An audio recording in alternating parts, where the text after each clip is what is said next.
Welcome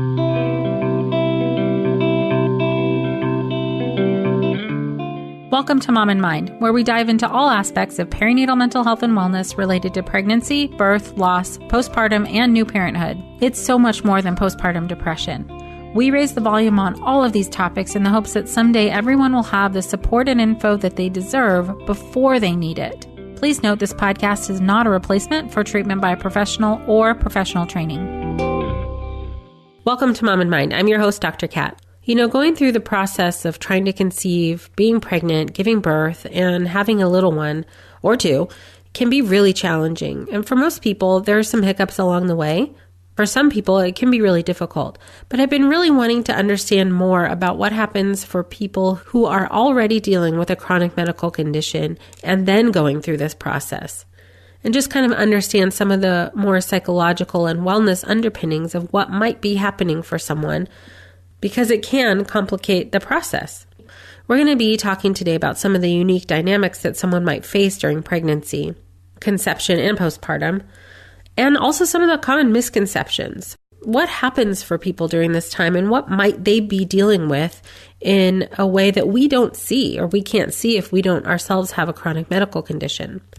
Our guest today, Jenna Daly, is a clinical social worker with certification in perinatal mental health, working in private practice in southern Maine. She primarily works in perinatal and parental mental health, as well as perinatal loss and grief.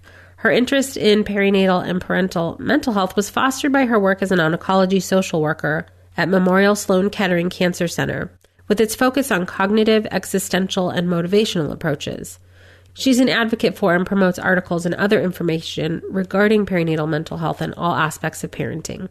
So let's meet Jenna. Welcome, Jenna. Thank you so much for being on with us. Thank you very much for having me. I'm excited to be here. Thank you. And yes, I'm excited you're here too. I've really been thinking a lot about how, perinatal mental health in general, but what happens when someone has a medical condition that they're also dealing with, and just really interested to kind of understand how that could impact someone and what things we should be paying attention to in terms of mental health and all of that stuff. So yeah, we're going to dig into all of that today. And yeah, I'd love to hear about that. What do you think are some of the unique challenges or dynamics for mothers with medical conditions? Well, I think there's two different aspects of this. I mean, there's actually also some concerns related to fertility, depending on the medical condition. So by the time a person has gotten to pregnancy, they may have already been struggling with issues related to fertility. Absolutely, right. So something, and as well as loss. That's not necessarily statistically an increase, but some medical conditions do kind of get in the way. And also, it's recommended for especially autoimmune issues like ulcerative colitis or Crohn's disease, I believe also rheumatoid arthritis. For some conditions, you want your symptoms to be stable, to be well managed, and to be in sort of a remission period. And so there's waiting to be able to get pregnant to do that. So that's actually, I said there's two places, but that was one right before. So then the next phase would be managing chronic illness and pregnancy itself. And then secondary to that is the postpartum period and managing chronic illness and potentially maybe other children as well. Sure. So you've got your health, you've got the baby's health. In the pregnancy part, one of the things that I notice in my practice, and in my practice, I work with people who have some more commonly known chronic conditions, things that I've mentioned, like ulcerative colitis, Crohn's disease, sometimes with ostomy, the IBS, diabetes. And then I also work with some people who have some unusual medical conditions. So they have everybody has a slightly different impact to their pregnancy. But one thing that I notice is that, and this is actually kind of a strength, is that many people have already learned how to advocate for themselves in the medical environment. So sure. Yeah. Yeah. Thanks for bringing that in. That did not enter my mind, but that makes so much sense. Right. They've already learned that sometimes you can't rely on your memory. They've already kind of gotten a sense of okay, you can't rely on people to necessarily call you back scheduling wise. And they sometimes, actually often, have a plan for managing multiple specialists, which is one of the issues that comes up. So I mentioned before we spoke about regulatory fit, which I think is a really important aspect of how people handle dealing with a lot of medical providers in pregnancy. That one regulatory fit is called preventive. That's where you are really looking to kind of cross every T, dot every I. You want to feel as safe as possible. Mm-hmm. And the other one is promotion, which is making sure that you're like in the most cutting edge. You feel like they're doing the most advanced work possible. And That this is something that a person who has a medical condition would be looking for. Well, they themselves would have, and if they know what their regulatory focus is, if they're working with like a clinician who can help them figure that out, then they have a better sense of whether or not they're going to connect with providers and how to explain to providers what they need. Mm-hmm. Okay, so if I can take a step back. So people who are having chronic conditions, I'm just putting the timeline together in my head. So they've been oftentimes interfacing with the medical system and providers for quite some time, or at least long enough to know what works for them and what doesn't, and what to expect and what not to expect on some level. Then going through either getting pregnant or trying to get pregnant, there could be additional medical issues or complications related to their medical diagnosis that have already been dealing with. So they could already have a team in place by that Exactly. time. Oh, okay. And for some people, that team needs to shift based on the birthing location. And if you live in a small city or in a rural area, I live in a small city, there aren't that many options for birthing locations. Oh, sure. So an example, when I was talking about the promotion and the prevention, if you're a promotion person, you're more likely to be looking for a birthing location that has like a cutting edge pain management, progressive use of complementary medicines, medical staff who are doing research on childbirth outcomes. If you are a prevention person, you're more likely to be looking for a place that has low medical intervention rates, strong reputation in the community, access to integrated services, or even access to a NICU. And those might be the same place, but if you are told you have to have a baby here because they feel it's the safest place for you, but you're looking for something else, it doesn't feel as comfortable. So the limitation on where you can have the baby or what kinds of services are available can be disempowering. Right. And this would be being dictated in part by the medical system or medical providers. Exactly. So like in a city where I live, there's only one NICU here, right?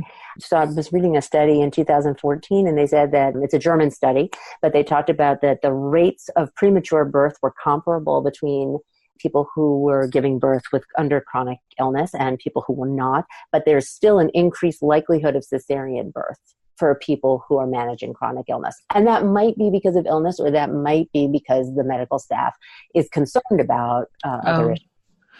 Yeah, I guess so. What I'm starting to hear is that one of the downsides is that choice could be taken away or be more limited depending on your condition. Right. And when people feel disempowered and are feeling limited and that the choices are not their own, they tend to have more stress. Sure. Yeah. Yeah. Okay. That makes sense. The picture is starting to be painted, so to speak, of some of the challenges and the dynamics. Another issue would be the potential for pre-birth hospitalization and how that might affect work or other children. Right. Constraints on themselves, their life, but their time. Yeah. That makes sense. And another concern would be around advocacy of medication and feeling whether or not your medication feels safe to you during pregnancy. Because you're thinking about, well, this is the medication that helps me stay in remission, but is it safe to the fetus? Right. I mean, then the relationship with the doctors is really important. Being able to kind of get information as you need it, being able to kind of trust them and that, that they're hearing you. Yeah. And some areas have limited providers. Right. And then I guess that might also limit how much that provider either knows or what they can do about any particular condition. Right. Depending on their familiarity or their education. So for somebody who's coming in to a high-risk maternal specialist for the management of type 1 diabetes, for example, they may find more providers who are familiar with that than with something else that's more rare. Right. That makes sense. Right.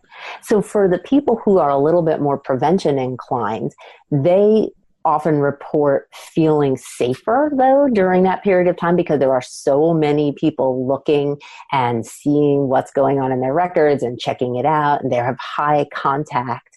And they often will talk about feeling adrift after the birth, that like suddenly all these medical providers who are making sure that their health was okay and the baby's health was okay are really kind of gone. Right. And it's just the baby. People who tend to be more promotion focused often report feeling very over medicalized and like they've been eager to be pregnant and they want to have the kind of pregnancy that they read about online, that they talk to people about. And instead they're going to lots of medical visits and they are being encouraged to have a birth in a hospital, for example, or a birth at a place with a NICU. And they are relieved to have less medical contact. Okay. Generally, anecdotally, yeah. So the promotion and prevention are kind of mindsets, so to speak, about how you want to be approaching your fertility, pregnancy, birth, postpartum. Right. And to know about yourself what's important. So if you are the kind of person who wants to advocate for, like, I want to take risks, that's more of a promotion person. Like, I've got my eye on the prize, I'm trying to take risks. To feel empowered to communicate with the medical staff and change medical providers if you need to, so that you are feeling as heard as possible during pregnancy and during birth and afterward. Yeah. I mean, this is crucial. Yeah. And for prevention people, the same. Like, is this person really making sure that I'm safe? Really making sure that I'm safe. Right. All right. So yeah, I just keep in my mind going back to the relationship and kind of with the providers, but also who do you have around you that's supporting you, that can help, advocate with you if you need.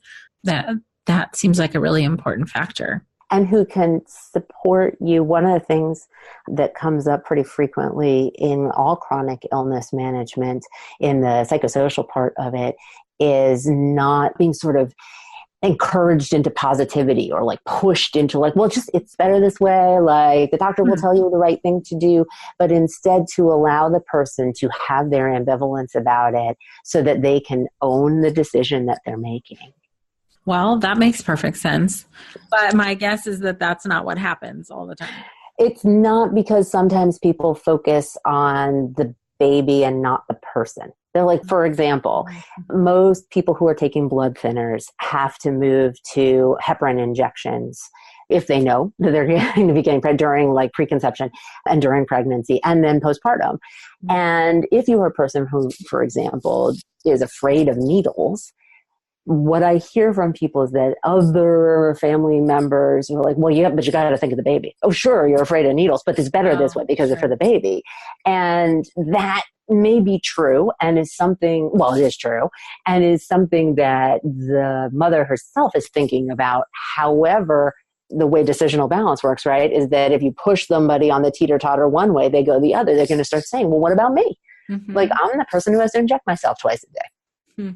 And if you just leave them the space, they already come to that. They've already got that knowledge. They just need grief. They need the space for the grief. Right. You just totally described like a current situation. I'm like, was she sitting in here with us? Right. The shots and everything. And it's scary. It is. Yeah. And the over focus on, well, this is what you're supposed to do. So do it. And just, man. And the medicalization part, right? Like, well, you need to do these, or I thought of another example, and this comes up postpartum in terms of for medication postpartum, even for psychotropic medication, right? Don't you stop breastfeeding, do breastfeed, take this, take that. Like, to be able to remember that there is a person there and that that's not a person who's solely defined by pregnancy or chronic illness. Yes. Well, yeah. So I guess that is a great point, I think, to highlight if you can you made me kind of shift into this whole like identity and identity shifts and what happens to that with kind of the, if you're in a system that over medicalizes you and you yourself are dealing with the diagnosis of whatever you're dealing with and, the symptoms and all that, and then become pregnant or birthing or postpartum, then are you also dealing with multiple identity shifts? Absolutely. And those identity shifts are also impacted by the contact that you're having. So I will talk to clients who have one or two providers in this spectrum of providers that they have who really get it and are supporting them. And then they'll have a couple other providers. Like, because of the increased number of contacts, you've got more people who may not see you as an individual. So they're seeing the kind of medical condition, then that you're pregnant, or some combination of that? Right. Well, some people are going to look at it as like, if they're in the birth medical staff, like, okay, well, you're pregnant, so we're going to deal with the pregnancy, right? If you're talking to your provider who has been managing your chronic illness, or a person who you've never met before who does reproductive endocrinology, for example, and not just endocrinology, right? They're going to be focused on your sugars. Like, there's still a person in there who's got their own fears and their own worries, and that is shifting in identity to becoming a mother. And that kind of gets minimized for people. Well, right, sure. And then they, I imagine, are internally also still, depending on the condition and the severity, how am I going to do both of these things, manage both of these things, both the condition and, pregnancy and or new child. It's this whole other added layer of, really things to consider, and not to put it lightly, but that sounds pretty stressful. Right. And there was actually a qualitative study in 2013. And what they found is that the parents, the mothers who had chronic illness, were less afraid of childbirth and less concerned about childbirth than mothers who did not have chronic illnesses. And were also less concerned about fatigue, because they were already used to living with fatigue due to the illness, but that they had a greater concern about, how am I going to make all this work? Just what you're saying. Right. Yeah. I mean, so these are really, in terms of unique stressors for having a medical condition and pregnant, birth, postpartum, conception, these are huge factors. This is a major stressor. And then if I can then assume that the likelihood of depression or anxiety is also higher? I believe it's slightly higher. Some studies have found it to be slightly higher. Some studies did not really find a difference. Most of the studies that I've read have said that it's slightly higher. What I notice in obviously I'm seeing more clients who are experiencing that. So depression or anxiety. What I notice most is people managing feelings of anxiety and trying to differentiate between vigilance and hypervigilance. How do I know whether or not I am being vigilant because I have a lot of things to be vigilant about, not just whether or not the baby is sleeping, right? Or eating, which is something to be, that we get concerned about. But also, am I having obsessive worry about my health, their health? Another thing that people worry about is genetic transmission. Do I have a health concern that my baby is going to have as well? And sometimes I'll talk to people that they are watching their child for any kind of sign, and they couldn't. There is nothing to see, but they're like, I'm looking at them. What do they seem like? Maybe they've got the same condition that I do. We all want to do the right thing to keep our bodies healthy, but sometimes, even if we try really hard to eat all the kale salads and drink all the green smoothies, we're still most likely not getting all of the essential nutrients we need on a daily basis. For that reason, I've started to take the Ritual vitamin. With our busy lives, a lot of stuff going on, it's really hard to stay on top. And honestly, there's only so many salads I can eat. So I've chosen to take a vitamin that I know is obsessively researched and has all of the nutrients I need. There's something really fun about taking the Ritual vitamin. I think just because of how it looks, it's so cool. And somehow I can see that I'm doing something better for myself. Ritual is traceable and transparent. For obsessive label readers like me, all of Ritual's vegan-friendly, sugar-free, non-GMO, gluten-free, and allergen-free ingredients and their sources are out there for the whole world to see. From the D3 to the omega-3, Ritual's Essential for Women helps fill the gaps in a women's diet. Better health doesn't happen overnight, and right now Ritual is offering my listeners 10% off your first 3 months. Fill in the gaps in your diet with Essential for Women, a small step that helps support a healthy foundation for your body. Visit ritual.com/momandmind to start your Ritual today. That's 10% off during your first 3 months at ritual.com/momandmind. Huh. So again, I'm going to make an assumption about feeling like guilt around that. Yes. Some feelings of guilt and also feelings of really like that, especially the people who are preventive. Like if I can be on top of this, then I will make sure that they get diagnosed in a more timely manner than I was. Oh, sure. Yeah. Yeah. That makes sense. And that happens in mental health too. I mean, I know somebody that I worked with who is concerned about their child potentially having bipolar disorder, and it's a baby. Like, so that it's not something that you can diagnose. It was like this, and helping normalize it. This is a baby acting like a baby. This is not a harbinger, right? They're worried that this is something that's to come. Yeah. Yeah. I mean, that's quite a bit to navigate and to manage. I mean, I hear too that there's a lot of strength. Certainly if they've been dealing with something for a while, they have all these skills on how to navigate and how to take care of themselves, which is great. And then, they have all of these strengths. So what do you see to be some of the standout strengths of people who are dealing with medical conditions? I think one of the biggest strengths is the ability to reframe. And when I worked at the cancer center, one of the things we did, classic cognitive therapy, but it was in this bent called cognitive-existential, logotherapy, or comes out of Viktor Frankl's work, like Man's Search for Meaning. Mm-hmm. And it is really about reframing your experience for purpose. How do I make this feel like the universe still cares about me? And that not like everything happens for a reason, but that I can find meaning behind it. And what I often hear people report is, I'm so grateful to my body. I'm used to my body not working. Here is my body working. And I had to go through this and meet this doctor and do that so that I could be at a place where I felt safe in having a baby. I had to wait till I wasn't having a flare, and that was okay because now the baby's okay.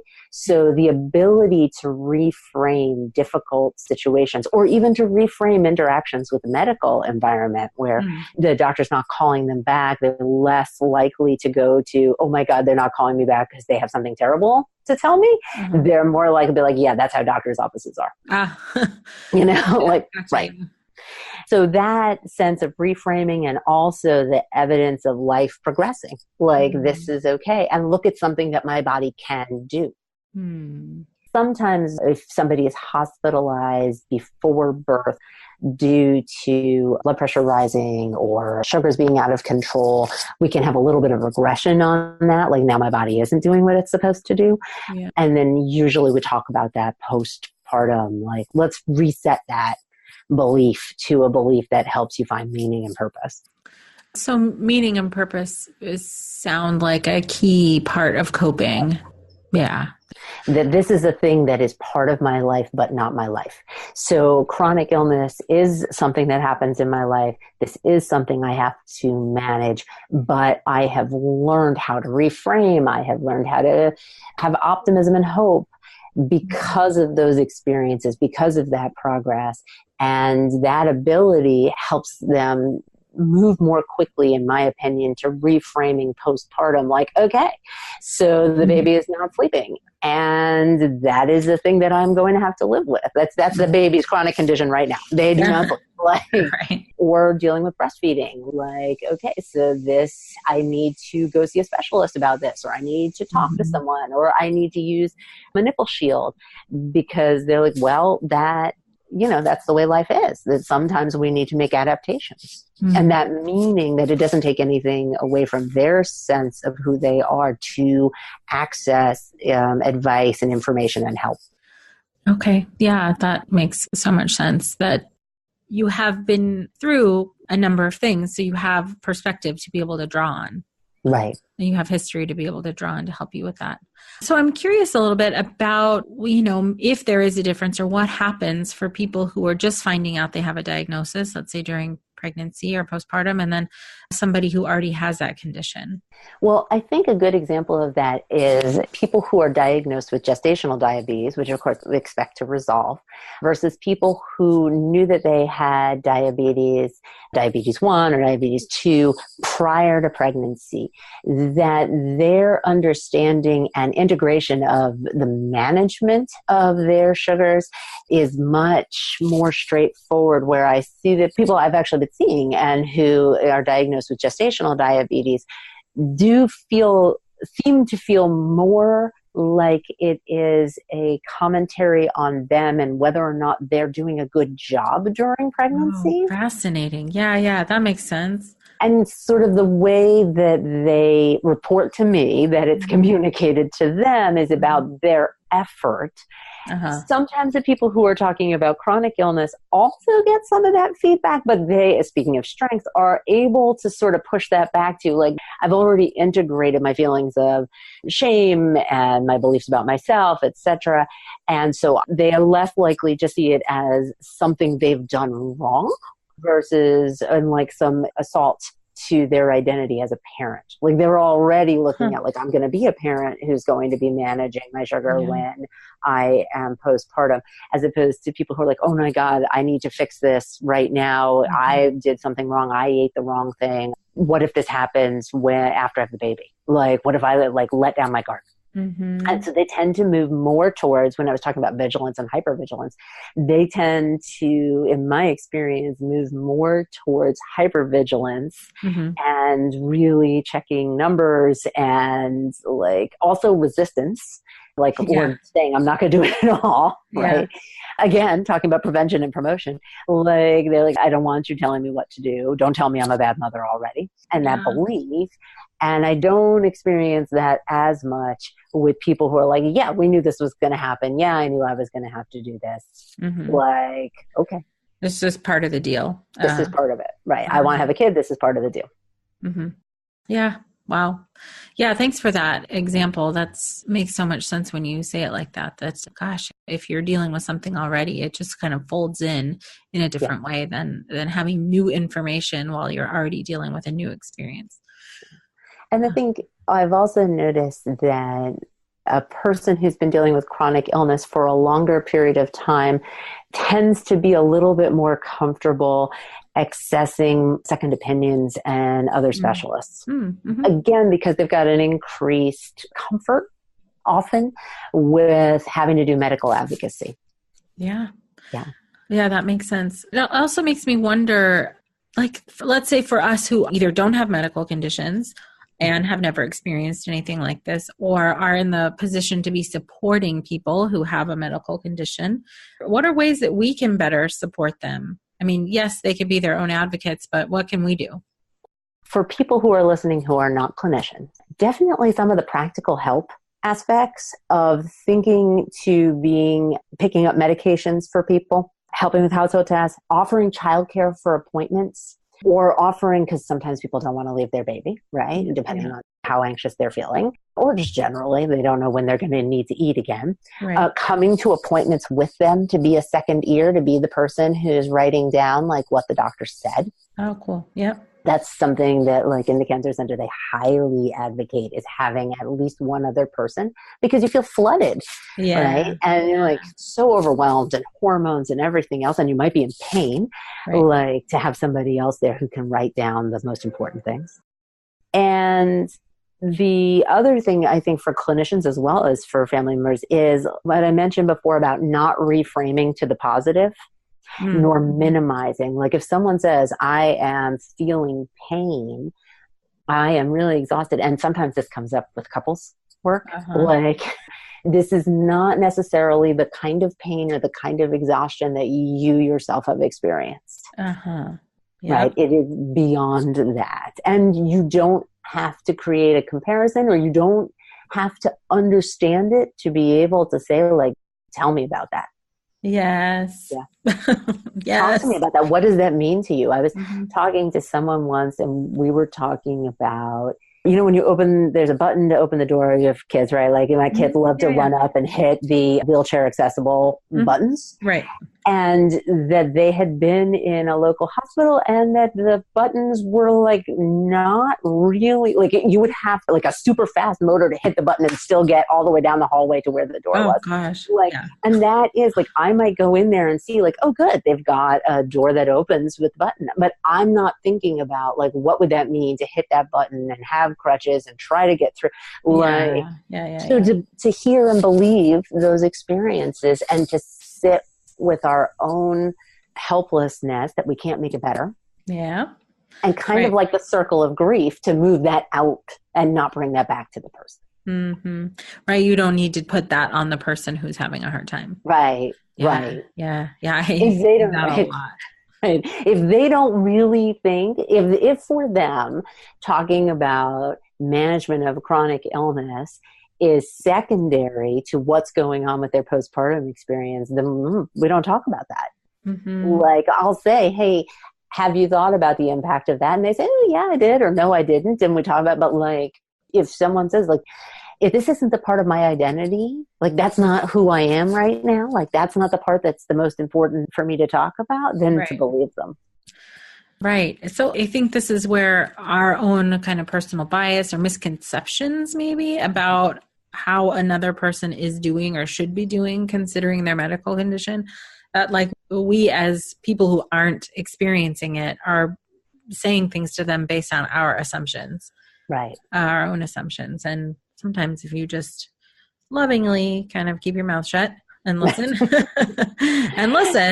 you can hear from their perspective. Right. Sometimes when I'm talking to people, especially postpartum, they don't talk necessarily, they don't speak to their experience of their chronic illness for weeks afterwards or for weeks and weeks into meeting because it's there. Like, so I often think about it when we talk about, that we talk about the self-care bucket, right? Like I like to conceptualize it a little bit differently, kind of like not a very positive fundraising thermometer, right? So if it keeps going higher, if the stressors are higher, just to acknowledge that like having chronic fatigue, chronic pain, chronic discomfort, having to keep in mind like, okay, I've got to make sure I have this medication, I have that, just continues to raise up that like sense of agitation and being unsettled, and just to be aware of that. Yeah. Like, yeah, that is, I guess either way, I'm going to mix my metaphors, but like it's a slow leak, like, or it's a constant like increase in the thermometer that, eventually hits your limbic system, and like to be aware that it's there, even if it's not the only or the predominant thing that is impacting you. Right. Yeah. I mean, that's great. I hope that, people who are listening in here can really take all that in. I mean, it's just really, I think it's important for us to, yeah, I think for people who don't have medical conditions, it's one of those things, like if you don't ever experience something, it's hard to know exactly what it's like, but listening to the experience of someone else, that gives you the information you need. Right. Well, and also listening to what parts of it are impacting them, right? So I might look at chronic pain, right, and think, oh, it's the pain. Of course, it's like, because pain really impacts, like pain, nausea, and fatigue are the three big things that if you don't stay ahead of them, if you can't stay ahead of them, can really kind of ramp up quickly. Sure. So I might go to that assumption like, oh, it's pain, right? And that's partly based on my past experiences working in hospitals and seeing what happens for people when they don't have access to pain medication, or they choose not to take pain medication for some very good reasons. For example, breastfeeding, right? Yeah. And other reasons. That, however, sometimes when I'm sitting with people, and if I don't bring that forward, but instead say like, what were you thinking about when you were at the stoplight on the way in? Like, where does your mind go? People may talk about medication side effects. Like, you know what? I was thinking about that this medication that I'm taking, because it is considered safer for breastfeeding, seems, I believe, to be making my hair fall out more. And that's really hard for me. Yeah. Yeah. You just don't know. I mean, exactly. Making assumptions. It just makes everything harder. Yeah. I mean, if you're way off. Right. I mean, the truth is, like, whether you have a chronic illness or not, the reality of pregnancy and birth and postpartum is not necessarily what we thought it was going to be. Mm-hmm. And the same is true if you have a chronic illness. Yeah, absolutely. Okay, great. This has been really, really useful information. And I'd love if you can leave us with any hopeful messages or thoughts for our listeners. Yeah, thank you. I think that one of the hopeful things that I see is that people really have more access through the internet. I know that like internet health related things, for good reasons, gets kind of a bad rap. However, the information and the community that can be found online, especially if you don't live in an area where there are a lot of people who are managing the same chronic illness that you do and pregnancy, can be very normalizing to see like, okay, this is a thing that I'm dealing with. There are other people who have done this. Some of them are going to have like super stories. Some are going to have horror stories. But in the middle, there are other people who are doing this. They're doing it successfully. And I can continue to be myself and also manage having a baby, having children, and being pregnant and this chronic illness. And I see the internet as having so much potential for that normalization and that sense of empowerment. Yeah, absolutely. I'm hopeful that this episode and all that you've shared with us will add to that hopefulness and empowerment because, once we have this information and we know a little bit more deeply about how we can support people going through this, it's better for us and it's better for them. Yeah, I agree. Thank you so much for the opportunity. Thank you. For you, the listeners of Mom and Mind podcast, Audible is offering a free audiobook download with a free 30-day trial to give you the opportunity to check out their service. Some of the books I've listened to from Audible are Daring Greatly by Brene Brown, You Are a Badass by Jen Sincero, and Down Came the Rain by Brooke Shields. You can pick one of those books or any other book you'd like to listen to. To download your free audiobook today, go to www.audibletrial.com/momandmind. Again, that's audibletrial.com/momandmind for your free audiobook.